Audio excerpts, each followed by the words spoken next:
కీర్తనల గ్రంథము 79వ అధ్యాయము 1-13 వచనములు వరకు. దేవా, అన్యజనులు నీ స్వాస్థ్యములోనికి చొరబడియున్నారు. వారు నీ పరిశుద్ధాలయమును అపవిత్రపరచియున్నారు. యెరూషలేమును పాడుదెబ్బలుగా చేసియున్నారు. వారు నీ సేవకుల కళేబరములను ఆకాశ పక్షులకు ఎరగాను, నీ భక్తుల శవములను భూజంతువులకు ఆహారముగాను పారవేసియున్నారు. ఒకడు నీళ్లు పోసినట్లు యెరూషలేము చుట్టూ వారి రక్తము పారబోసియున్నారు.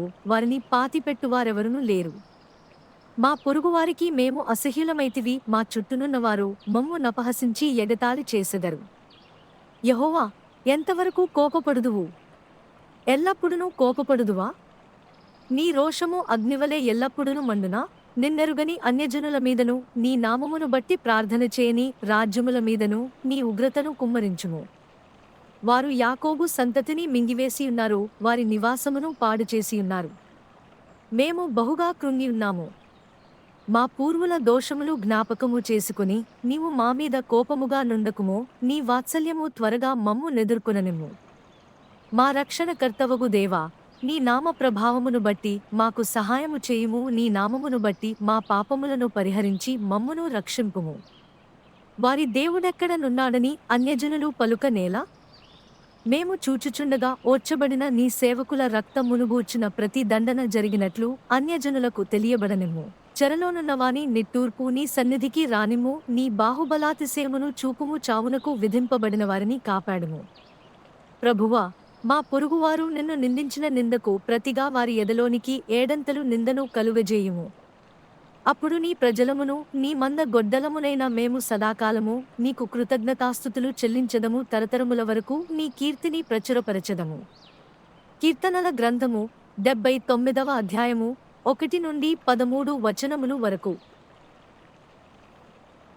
దేవునితో సమాధానపడుడి అని క్రీస్తు తరపున మేము మిమ్మల్ని వేడుకుంటున్నాము.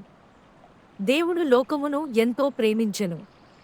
కాగా ఆయన తన అద్వితీయ కుమారునిగా ఆయనయందు విశ్వాసముంచు ప్రతివాడును నశింపక నిత్యజీవము పొందునట్లు ఆయనను అనుగ్రహించెను.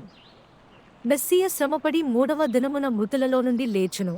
ఆయన నామమందు పాప క్షమాపణ నిమిత్తము అన్ని జనములలో పశ్చాత్తాపము ప్రకటింపబడును. నేడు మీరు ఆయన స్వరము వింటే మీ హృదయములను కఠినపరచుకొనకుడి. ఇప్పుడు దేవుని కృప సమయము, ఇప్పుడే రక్షణ దినము. అయ్యా, రక్షణ పొందాలంటే నేను ఏమి చేయాలి? ప్రభువైన యేసుక్రీస్తునందు విశ్వాసముంచుము. అప్పుడు మీరును మీ ఇంటివారును రక్షణ పొందుదురు. యేసు ప్రభువని నీ నోటితో ప్రకటించి దేవుడు మృతులలో నుండి ఆయనను లేపెనని నీ హృదయమందు విశ్వసించిన ఎడల మీరు రక్షింపబడుదురు. మీరు పశ్చాత్తాపపడి మీ పాప క్షమాపణ నిమిత్తము ప్రతివాడు యేసుక్రీస్తు నామమున బాప్తిస్మము పొందుడి. అప్పుడు మీరు పరిశుద్ధాత్మ వరము పొందుదురు. మరెవరియందునూ రక్షణ లేదు. ఆకాశము క్రింద మనుష్యులకు ఇయ్యబడిన మరి ఏ నామము వలనను రక్షణ కలుగదు. దేవుడు ఒక్కడే, మరియు దేవునికిని మనుష్యులకును మధ్యవర్తి ఒక్కడే, ఆయనే క్రీస్తుయేసు అను మనుష్యుడు. ప్రభువైన యేసుక్రీస్తు కృప, దేవుని ప్రేమ, పరిశుద్ధాత్మ సహవాసం మీ అందరికీ తోడుగా ఉండుగాక. మన రక్షకుడైన ఏకైక జ్ఞానవంతుడైన దేవునికి ఇప్పుడు మరియు ఎప్పటికీ మహిమ, ఘనత, ఆధిపత్యం మరియు శక్తి కలుగుగాక. ధన్యవాదాలు మరియు ఆమెన్. అగాపావో ప్రతిధ్వనులు. సరిహద్దులను దాటిన సాక్ష్యాలు.